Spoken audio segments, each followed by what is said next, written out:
Oke, kembali lagi bersama saya Isnain Aliman, dosen teknik mesin ITB. Sekarang kita akan melanjutkan ke segmen 2 ya, yaitu pengenalan modul pengujian pompa. Jadi kita akan mengetahui lebih dalam ngapain sih kita di modul praktikum ini. Dari yang sebelumnya telah kita bahas ya pada segmen 1 terkait pengenalan praktikum online.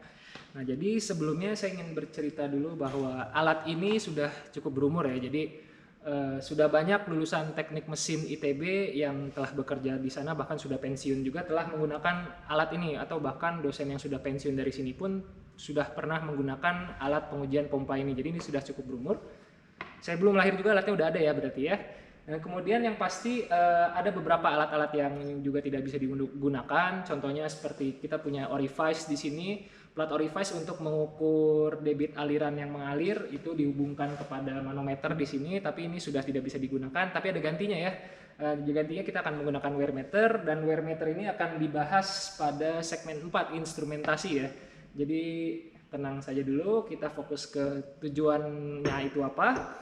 Dan juga yang pasti kita akan menguji performa dari pompa ya. Jadi pompanya di sini ada dua. Ini adalah pompa 1 dan ini adalah pompa 2. Jadi pompanya itu akan ada 3 variasi. Yang pertama adalah pompa tunggal, yang kedua adalah pompa seri, dan yang ketiga adalah pompa paralel gitu ya. Jadi yang pasti karakteristik dari pompa seri paralel tunggal kan berbeda-beda. Jadi contohnya pompa seri itu pasti headnya itu hasilnya akan lebih tinggi daripada pompa tunggal. Kemudian pompa paralel dia akan menghasilkan debit yang lebih banyak daripada pompa seri. Kira-kira seperti itu. Kemudian pompanya ini digerakkan oleh motor listrik ini ya. Jadi contohnya ini saya nyalakan. Dan ini pengujian pompa kita bisa mengatur RPM-nya ya. Jadi RPM-nya itu bisa diubah-ubah. Jadi pengubah RPM-nya seperti ini.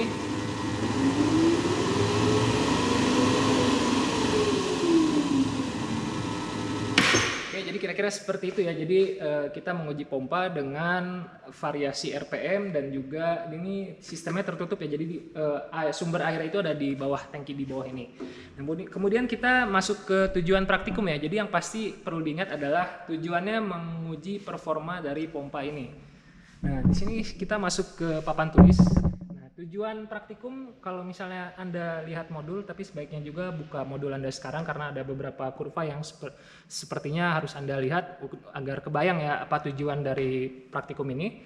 Yang pertama adalah mendapatkan diagram head versus debit pada putaran konstan. Yang kedua adalah memperoleh garis-garis ISO efisiensi. Dan yang ketiga adalah memperoleh karakteristik pompa dengan putaran yang berubah-ubah. Dan yang pasti ketiga ini adalah performa pompa ya. Dan juga ketiga poin ini harus dibuat pada pompa tunggal, pada pompa seri, dan juga pompa paralel. Jadi untuk ketiga-tiganya itu berlaku. Nah, kemudian sebenarnya apa sih diagram head versus debit pada putaran konstan ini? Nah, ini kira-kira untuk memprediksi ya. Jadi misalnya kita membeli pompa industrial, kemudian yang pasti dari manufaktur itu kita akan dikasih diagram HQ, dan pada RPM konstan juga kurva efisiensinya, ISO efisiensi. Nah, kalau poin 1 ini dia untuk misalnya saya butuh Q berapa ya, butuh debit berapa. Nah, di situ pada debit yang kita inginkan kita bisa tahu pada kurva ini pada RPM sekian dan head sekian itu dia akan menghasilkan debit berapa. Jadi kita bisa melihat pada diagram tersebut bagaimana proses atau ini ya parameter yang ingin kita capai itu dapat dilakukan. Dan yang kedua adalah memperoleh garis-garis ISO efisiensi. Ini juga ada di modul ya, bisa kalian lihat bagaimana cara membuatnya dari data yang sudah di hasil pengujian. Dan yang pasti ini cukup berbeda dengan 1, tapi poin 2 ini adalah turunan dari poin nomor 1 ya. Kalau nomor 1 itu parameternya adalah head, debit, dan juga RPM. Kalau ini adalah debit, kemudian efisiensi, dan juga RPM. Nah, jadi ketiga itu untuk memprediksi kerja efisiensi pompa tersebut pada kerja maksudnya pada kerja debit dan juga RPM sekian itu kira-kira berapa persen efisiensinya. Nah, ini bisa diprediksi pada poin nomor 2 ini. Dan nomor 3 ini ada di gambar 3 ya kalau nggak salah di modulnya. Jadi bagaimana karakteristik pompa dengan putaran yang berubah-ubah. Dan yang pasti kalian hanya perlu menguji pada ini ya. Nanti akan dibahas pada segmen 5 bagaimana prosedur pengambilan data, apa saja yang akan diambil. Dan yang pasti nomor 3 ini kita tidak perlu mengambil data kembali. Jadi kan nomor 1 dan 2 itu sudah pada RPM konstan dengan 3 variasi. Nah, dari 3 variasi ini juga bisa dipakai untuk poin nomor 3. Jadi kira-kira seperti itu tujuan dari modul praktikum ini, kita akan mendapatkan performa dari pompa ini.